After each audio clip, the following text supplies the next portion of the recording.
دوستو، چند شیریں اور تلخ یادیں آپ کے سامنے پیش کر رہا ہوں۔ اعلیٰ تعلیمی اداروں کے اساتذہ میں جہاں اور بہت سی خوبیاں پائی جاتی تھیں، ان میں سب سے نمایاں خوبی ان کی خوش لباسی، اعلیٰ ذوق اور گفتگو میں نفاست اور بحث میں اپنے موقف کو پیش کرنے میں دلائل سے کام لینا رہا۔ ہمارے اساتذہ نے خود مثال بن کر دکھایا اور ہم نے وہی انداز حیات اختیار کیا۔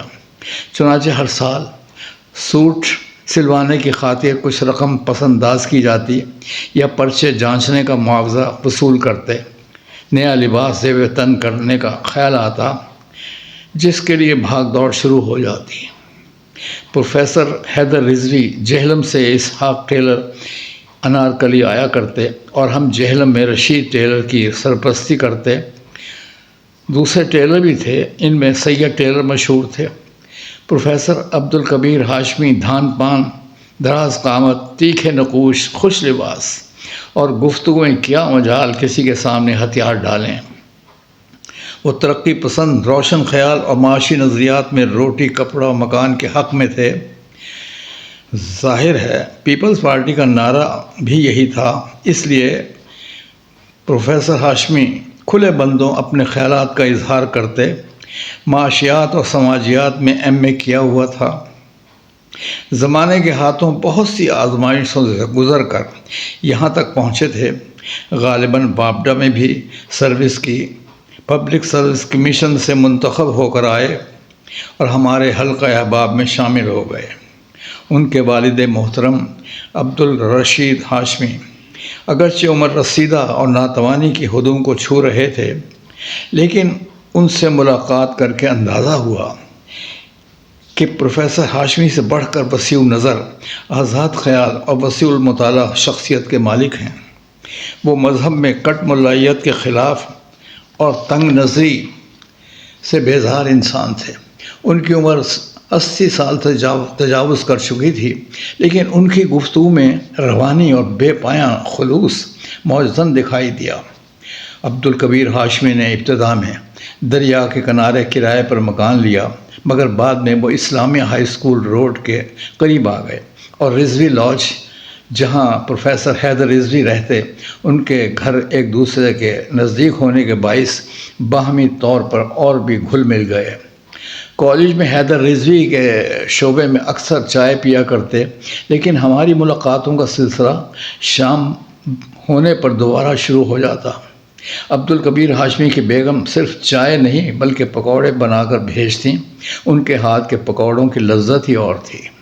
کھاتے اور چٹخارے لیتے، ہم بلا تکلف آنا جانا رکھتے۔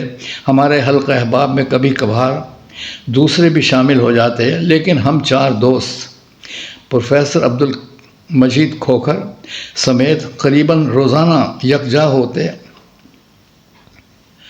یہ ان دنوں کا ذکر ہے جب ذوالفقار علی بھٹو پر مقدمہ چل رہا تھا اور آثار بتا رہے تھے کہ جنرل ضیاء الحق کی ہر قیمت پر راستے سے ہٹانے پر تلا بیٹھا ہے، اور اس کے ہم نواؤں میں اس عہد کے بہت سے دوسرے بھی تھے جو بعد میں تصفیہ بہانے کے لیے رہ گئے تھے۔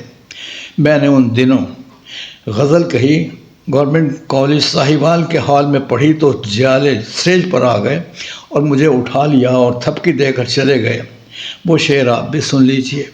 لوگ بے درد کے رستے سے ہٹانا چاہیں چاہنے والے، مگر مانگیں دعائیں کیا کیا۔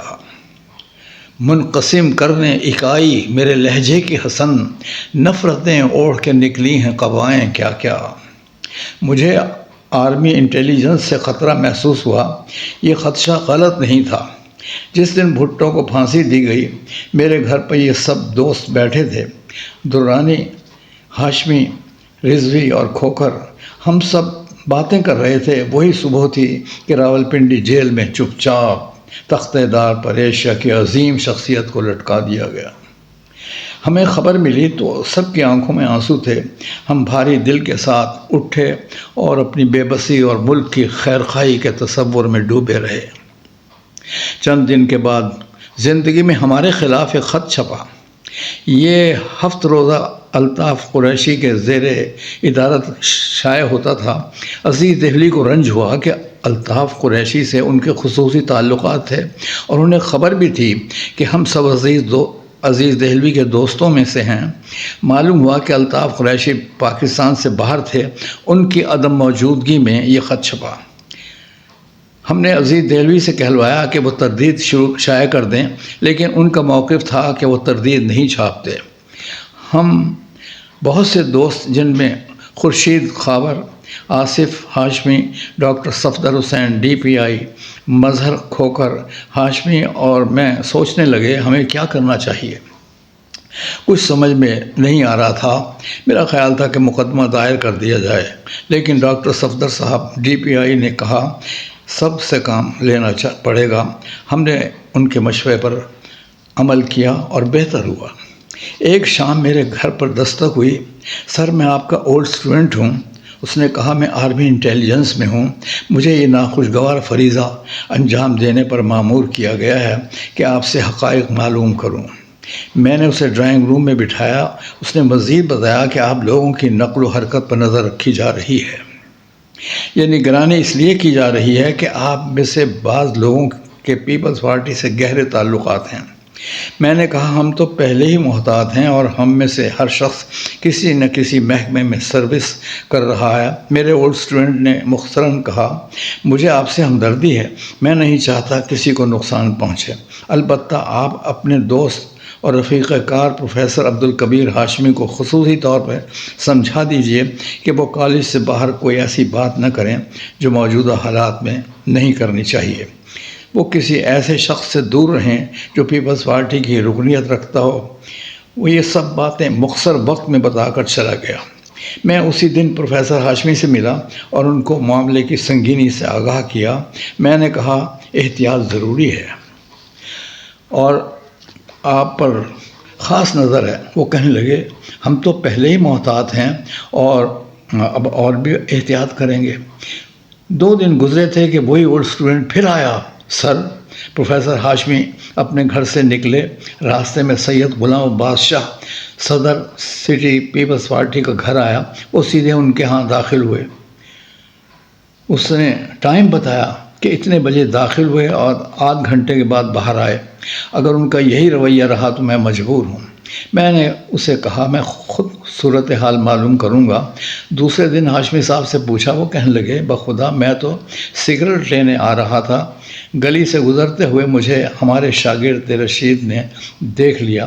غلام عباس شاہ کے دروازے پر کھڑا ایش ٹرے الٹ رہا تھا۔ اس نے کہا سر ذرا آئیں، اور وہ مجھے اندر لے گیا۔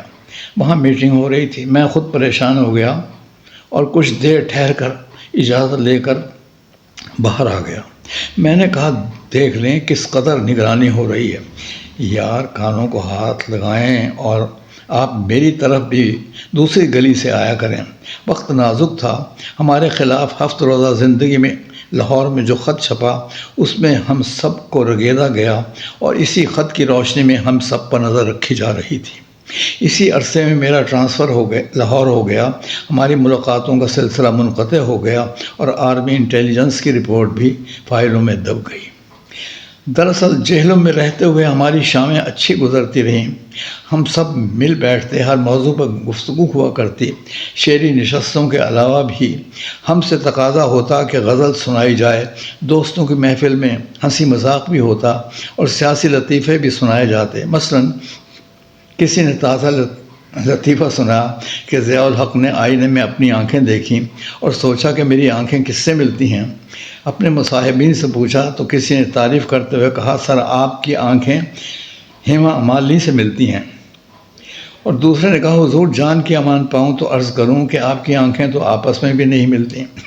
یہ اور اس قسم کے لطائف اس وقت عام ہو جاتے ہیں جب شدید نفرت کے نتیجے میں دل کا غبار لطیفے کی صورت میں نکالا جاتا ہے۔ اسی طرح شاعری میں بعض لوگ ہزل گوئی پر اتر آئے، لیکن عہد جبر کی شاعری میں اعلیٰ معیار کسی شاعر کے اعلیٰ کردار کا آئینہ ہوتا ہے۔ جیسے ہمارے مرحوم دوست خورشید خاور نے اس زمانے میں اپنی فکر کو بہترین اشعار میں ڈھالا۔ ان کا ایک شعر تو زبان زدِ خلائق ہوا: میرے جوہر کھلیں گے خیر و شر جب ہوں گے سفارا، مثال حرم ابن سعد کے لشکر میں رہتا ہوں۔ وہ شہری دفاع کے محکمے میں اعلیٰ افسر اور ہماری طرح حکومت کی زیر نگرانی رہے۔ اسی زمانے میں میری غزل کے دو شعر بہت پسند کیے گئے اور اکثر دوستوں نے فرمائش کی کہ انہیں سناؤں۔ یہی غزل کئی ادبی جریدوں میں شائع ہوئی۔ صرف 2 شعر ہی یہاں لکھ کر یہ بتانا مقصود ہے کہ جبر و استحصال کا عہد بے تعبیر اور طال آزما حکمران کی وعدہ خلافی حساس طباع پر کیا گزرتی ہے۔ خدا کرے کہ بلائے نہ شہریار مجھے، خمیدہ سر تو نہ جاؤں گا چاہے سر جائے۔ میں اس کی عظمت کردار کا نہیں قائل، جو بات کر کے میرے سامنے مکر جائے۔ سوال یہ ہے کہ جہلم سے وہ خط کس نے لکھا، جس کے نتیجے میں ہم پر بہت سے الزام لگے اور انکوائری بھی ہوئی۔ زندگی میں نامہ نگار کا نام محمد بشیر چھپا تھا۔ میں نے معلوم کیا کہ وہ شخص ایک ٹی اسٹال چلا رہا تھا، بالکل ان پڑھ تھا۔ اسے کوئی لکھ کر دیتا، وہ چھپنے کے لیے بھیج دیتا۔ میں نے تحقیق کی اور ہفتہ روزہ زندگی لاہور کے آفس سے اصل خط کی فوٹو کاپی حاصل کر لی، دوستوں کو دکھائی۔ یہ کارنامہ مسرت ہاشمی نے انجام دیا۔ سب نے اس کی مذمت کی، میں نے اسے معاف کیا، کیونکہ وہ سب کا نام نہاد چہیتا شاگرد تھا، اچھا شاعر بھی۔ مسرت ہاشمی تحریک استقلال میں شامل تھا اور ایئر مارشل اسد خان کی پارٹی کے لیے مقدور بھر سرگرم عمل تھا۔ وہ ایم اے کرنے کے باوجود بے روزگار تھا۔ مجھے اکثر اپنی پریشانی سے آگاہ کرتا۔ میں ڈاکٹر صفدر صاحب ڈی پی آئی سے ملا اور اس کی بھرپور سفارش کی۔ انہوں نے وعدہ کیا کہ اسے لیکچرر کی پوسٹ کہیں نہ کہیں لگا دیا جائے گا۔ مسرت نے ڈبل ایم اے کیا ہوا تھا، اردو اور پنجابی دونوں زبانوں میں اس کے لیے چانس موجود تھا۔ وہ ہمارے حلقے کا فعال ممبر تھا، مگر ہر لمحے اضطراب سے دوچار رہا۔ قومی انتخابات میں پیپلز پارٹی کے مقابلے میں سبھی دوسری پارٹیاں شکست سے دوچار ہوئیں۔ پروفیسر عبدالکبیر ہاشمی پیپلز پارٹی کی کامیابی پر بہت خوش تھے۔ جہلم سے ایم این اے کے لیے ڈاکٹر غلام حسین اور ایم پی اے کے لیے ملک عبدالقیوم اور عبدالغفار کو منتخب کیا گیا۔ دوسری پارٹیوں کے لوگ پریشان اور بجھے بجھے دکھائی دیے۔ ان میں مسرت ہاشمی بھی افسردہ خاطر تھا۔ ہم سب کی موجودگی میں پروفیسر عبدالکبیر ہاشمی نے شاگرد کو اس کیفیت میں دیکھا اور کہا، ہاں بھائی، تیرے لیڈر کا کیا بنا؟ اس کی ہوا نکل گئی، تحریک استقلال کا بھٹا بیٹھ گیا، اور اب تم آئندہ کیا کرو گے؟ ان الفاظ میں خاصا طنز تھا۔ مسرت ہاشمی نے کوئی جواب نہیں دیا، مگر چہرے پر غصے کے آثار صاف دکھائی دیے۔ آخر اس نے انتخاب لینے کی ٹھانی اور میرے حلقہ احباب میں شامل تمام افراد کو ہدف بنانے کی سازش کی، یہاں تک کہ ڈاکٹر صفدر حسین ڈی پی آئی کو بھی شامل کر لیا۔ اس خط میں اتنا زہر اگلا کہ الحفیظ و الامان، مگر جسے خدا رکھے اسے کون چکھے۔ ایک طرف مسرت ہاشمی کی منفی سوچ اور دوسری طرف وہ ہمارا اولڈ اسٹوڈنٹ جس نے ہمیں حکمت عملی کے ساتھ بچا لیا، اور ورنہ یہ وہ زمانہ تھا کہ جنرل ضیاء الحق اچھے بھلے لوگوں کو کوڑے لگائے اور سرکاری ملازمت سے فارغ کیا گیا۔ جب یہ خط چھپا مجھے مسرت ہاشمی کے بجائے دوسرے لوگوں پر شک گزرا۔ ظاہر ہے کہ بغیر ثبوت میسر آئے بدگمانی میں اضافہ ہوتا ہے۔ میں پروفیسر صدیق قریشی پر شبہ کرنے لگا۔ ایک شعری نشست میں شکایت کا دروازہ کھلا تو میں نے حفیظ جلندری کا شعر پڑھا، دیکھا جو تیر کھا کے کمی گاہ کی طرف اپنے ہی دوستوں سے ملاقات ہو گئی۔ سب نے پوچھا، آخر وہ کون ہے اور آپ کسے مورد الزام ٹھہرانا چاہتے ہیں؟ مجھ سے ضبط نہ ہو سکا۔ وہ شخص ہمارے درمیان موجود ہے، میں نے کہا۔ وہ خود بتائے کہ میں کیوں بتاؤں؟ وہ تو ایک وکیل سے بات کر میں تو ایک وکیل سے بات کر چکا ہوں، دودھ کا دودھ پانی کا پانی ہو جائے گا۔ مگر دوستوں کے اصرار پر میرے منہ سے نکلا، مجھے پروفیسر صدیق قریشی پر شبہ ہے۔ اس پر ہنگامہ برپا ہوا اور صدیق قریشی نے کہا افسوس ہے، بھلا میں ایسی کمینی حرکت کا مرتکب ہو سکتا ہوں؟ اس نے میری آنکھوں میں آنکھیں ڈال کر مزید کہا آئیے قرآن پاک پر ہاتھ رکھتے ہیں، بدمزگی میں اضافہ ہو جاتا۔ میں نے کہا 2-4 روز صبر سے کام لیں۔ اس عرصے میں میں نے اپنے چچا زاد بھائی شبر کاظمی کو خط لکھا، وہ 7 روزہ زندگی میں ملازم تھا۔ اس نے فائل سے وہ خط نکال کر مجھے فوٹو کاپی بھجوائی۔ میں نے مختار جاوید شیخ کے گھر پر ہونے والی تقریب میں یہ فوٹو کاپی میز پر رکھی۔ فوراً مختار جاوید اور دوسرے احباب نے حیرت سے کہا یہ تحریر ہم پہچانتے ہیں، مسرت ہاشمی کے ہاتھ سے لکھا ہوا خط ہے۔